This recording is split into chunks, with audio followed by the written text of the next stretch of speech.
Hey YouTube, I'm Electric3 and today I'm going to review the game Capsule.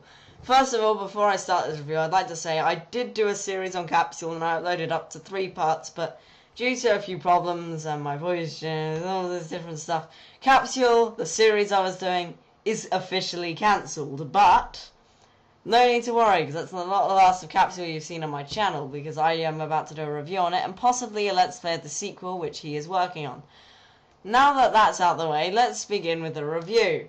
Capsule is a game my friend made. I helped out with certain things like textures, ideas and music, but most of it was all him. The game itself was quite a decent game. You start off with the opening cutscene, which shows a capsule walking out of a house around some abandoned, damaged town. During this cutscene, it explains the story. The story is kind of unoriginal and basic, but considering it's free and his first game, I don't think it matters too much.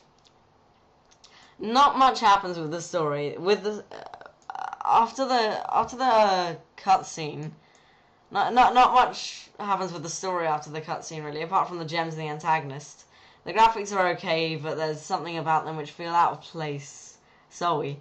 The cartoony art style fits with the game perfectly, but some places like the forest bonus level, which has realistic graphics, seems to work okay, but feel out of place.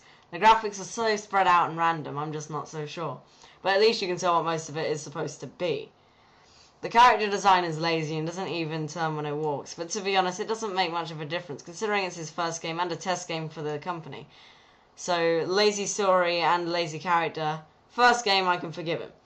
Music choice is decent. Each level has its own soundtrack, apart from the bonus levels, which they all have the same music, and it's basically just a Crash Bandicoot Windows remix.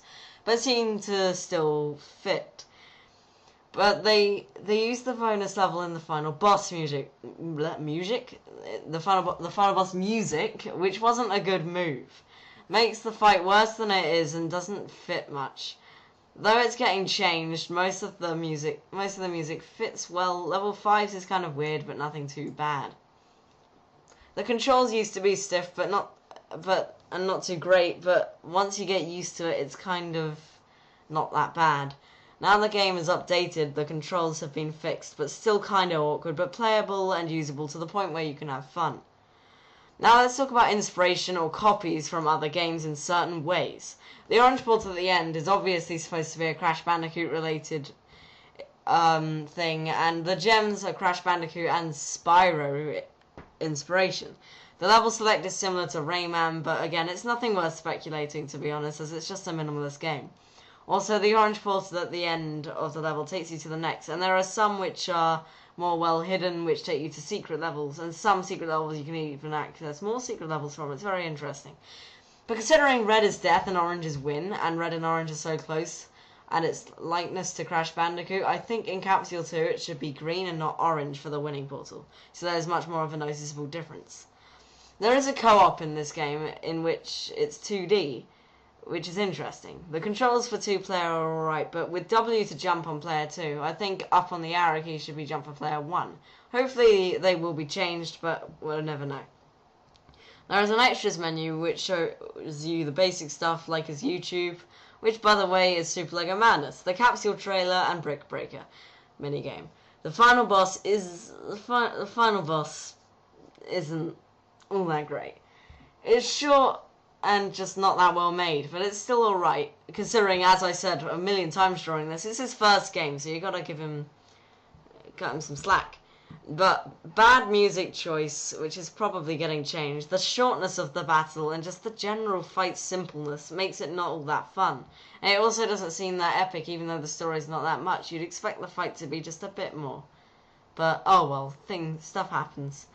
Also, you get a brief loading screen at the beginning, which isn't even a loading screen. It's not actually loading anything. It's just there to explain. It's just an excuse to load or to tell you the fact that if you were to stand still, the fireballs don't hurt you. Which, quite frankly, was a glitch he was too lazy to really try and fix. But it works out okay. And considering if that wasn't the case, the fight would probably be a bit too hard anyway. But the fight still provides decent challenge. Overall, the gameplay is fun and provides genuine fair challenge. Gameplay is the main aspect, so I think you should give it a try and ignore all of the other things like story and random graphics and the odd of bad music choice. Alright, so that's basically everything. Now go play the game, and you can give me your opinion on what you think, because this is just my opinion and my review, but you all might have different thoughts, so don't judge completely off this, but I'm just telling you what I think about the game and things which are in the game.